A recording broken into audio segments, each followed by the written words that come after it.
What's up everyone, Sam at Wyvern Kodiak, and I have with me here the Manganas Steel Aurelia. Now I have been trying to get one of these for quite some time now. I was able to finally pick one up at Blade Show this past weekend, and I am absolutely stoked by this thing, so let's get into it.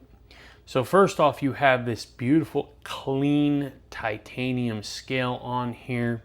Few body screws, pivot screw here. You've got a lanyard loop hole in the back spacer in titanium here, milled titanium pocket clip. It is a frame lock, thumb studs, front flipper, and some nice jimping here. This is a Riot built knife, so the OEM on this is Riot. Take a look at these thumb studs. These thumb studs are fantastic. I mean, good texture on there. Beautiful texture on there, on that step milling that comes up. Really gets a beautiful grip on here. Deploys open beautifully, has an unbelievable sound on here. This is in stone wash, flat grind, has hand satin flats on here, nice swedge. The steel on this is MagnaCut, and this is a clip point, drop point hybrid type of blade, which is absolutely beautiful. It says MagnaCut right there. The Manganas logo is right there. So absolutely stunning. The scales on these are contoured. You can see that here. So absolutely beautiful finish on this. It's just a clean knife. Very, very beautiful clean knife on here. Now check out inside here. The lock bar relief cut is on the inside, which is great. They also have this beautiful access to the lock bar with some really nice texture, almost jimping, but it's like almost like a scalloping on the inside. So get in here and you can really get in there, no problem. Beautiful access to that lock bar in there. So fantastic on that. Let's talk about the size here. So specs on this knife. We are looking at 8.4 inches overall, a 3.6 inch blade. It weighs 4.4 ounces. Now let's look at it in size comparison. We're going to look at it against an EMP EDC Nimble X, and then we'll look at it next to a Spyderco Bodacious, and you can see here that it is bigger than both. Not by much, but it does have it by a little bit. So a good larger full-size knife on this, and then we'll look at it next to a Demko 80-20.5, and we'll look at it next to my very own Wyvern Kodiak Gracchus. And you can see here that it is a little bit bigger than the Gracchus and probably close to an inch bigger than the 80-20.5. So this is a good sized knife for sure. No question about that. All right, let's talk about the ergos. So this is a very neutral grip handle here. So ergos in hand, 4-finger grip. In the choke back position is outstanding. Thumb out on the jimping here. I'm absolutely locked in. You can see here by that jimping that it is a very tight jimping. It's almost sawtooth like, good and sharp, really locks you in here. I'm going no place. I'm not able to slide forward on this when I put pressure there. So this is a really, really nice jimping on here. And so very, very comfortable.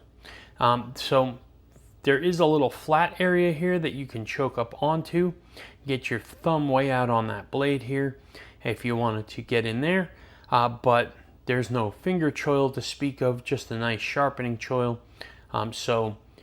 Those are your two grip positions on here, but outstanding ergonomics, extremely comfortable. When I'm doing this, I don't even feel the pocket clip. It just completely disappears into the palm, which is what you want. You feel nothing here. It is just a good clean grip on this. And again, I have double XL hands, so you can see here what kind of space we're working with. This is a good full-size knife. The action on this is on bearings, though it is set up to use both bearings or washers. So you can get thick washers and put them on this knife as well, and it will work. But this is currently set up in bearings, with bearings. So drop to the nail, shake closed. Thumb stud deployment works outstanding. Front flipper works great as well. You can reverse flick off of the thumb studs without an issue. And if you like to do it, you can roll over the top on the front flipper, and that works great. Incredibly easy knife to manipulate. It is a outstanding action on this knife, and I really love how Sherif Manganas designed this thing. It is just very thoughtful and incredibly clean, and that is something that I absolutely love about that design language. This is almost reminiscent of something that you'd see from you know, like Ray Laconico or something. Okay, I mean, this is just that kind of level of clean and simple, yet refined and sophisticated all at the same time.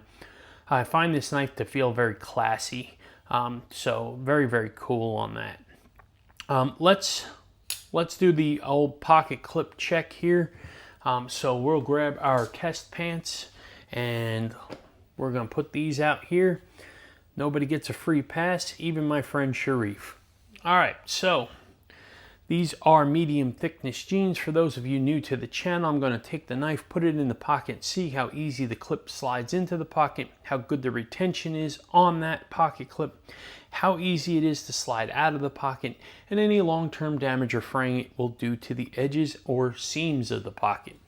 So here we go. Here we're gonna line this up, and we're gonna put a little pressure behind here. It slides over the top. It is still very tight. It's a brand new knife. And we are in. You can see here that it sticks out close to an inch out of the pocket here at the highest point. But I don't have a problem with the way this pocket clip sits in the pocket. It is not deep carry, but it doesn't have to be, in my opinion. Good retention on this. This is going absolutely nowhere. And then sliding out of the pocket, again, it is very stiff. It's a brand new clip, but you can see here that it has plenty of room on there. Has a little ramp up, a swoop, and then a little bit of room underneath there. So the pocket clip is a good pocket clip. I think that with some break-in time on this thing, it's going to be a very good pocket clip. But it will need some time to do that because of the way the construction is on this knife, that it is still extremely stiff. Now that being said, you can also see that he thought about this as well. The very end of the pocket clip right here is an overlooked area in which it can be a sharp or squared off section right there, and a lot of times it's overlooked, and what happens is you get this blocky area at the back of the knife. But he followed the body lines beautifully, contoured off the edge over here, and made this thing extremely clean. So I love the way he did this knife and the way he did the pocket clip, and just the little attention to details, the creature comforts of the knife that people overlook from time to time are the things that he got right over and over and over on this knife. And kudos to Sherif for this thing. He absolutely killed it. So let's talk about things I don't like on this knife. Well, to be 100% honest with you, I can't sit there and say truthfully that I don't like anything. If there's going to be one nitpick, I do wish that his branding was elsewhere. I just like a clean blade. I think that's just what it comes down to. There's nothing wrong with it. It doesn't affect the quality of the knife. I even overlooked it when I purchased this thing because the knife is so good, but I do wish that it was elsewhere. Other than that, I don't think there's anything else I could sit here and point out that I would change. And the knife is built perfectly. It's beautiful. The action's incredible. The fit and finish is super quality. It's a Riot OEM build, which means you're getting pretty much one of the best in the business building these knives for you. And it's hard to complain when you have something like that. So the sound on it is fantastic. The action on it's fantastic. Truthfully, I absolutely love this knife. I'm so glad I was able to pick one of these things up. If you have an opportunity to grab one of these, I highly suggest it. So love to hear from you. What do you all think about this thing? Are you into this look, this clean look like this? Or do you have the same design aesthetic preferences that I do? And have you ever handled one, or do you have a Manganas Steel Aurelia? Drop me a comment. Would love to hear from you. And then if you're not subscribed to the channel, make sure you subscribe to the Wyvern Kodiak YouTube channel. We greatly appreciate the support, and we look forward to seeing you all in our lives Wednesday nights, live in the Dragon's Lair. That is a YouTube live show. We go on at 9 p.m. Eastern time. So come hang out with us, be a part of the community. We really enjoy hanging out with all of you all, and we really appreciate all the support that everybody's given us along the way here. Check out our website, wyvernkodiak.com. Sign up for the newsletter. Keep informed all things Wyvern Kodiak, including our knife drops and our merchandise releases. Right now, we have about 9 days left until the Garacus pre-sale closes, and we order the production knives. So if you want to get in on that, make sure that you run over to wyvernkodiak.com. Get yourself in on that while the discounted pre-order is open. And you can get an amazing knife for under $300. And then last, make sure that you are following us on Instagram at Wyvern Kodiak. I appreciate everybody's time. I hope you all enjoyed this video. I certainly know I did. And you all have an amazing day.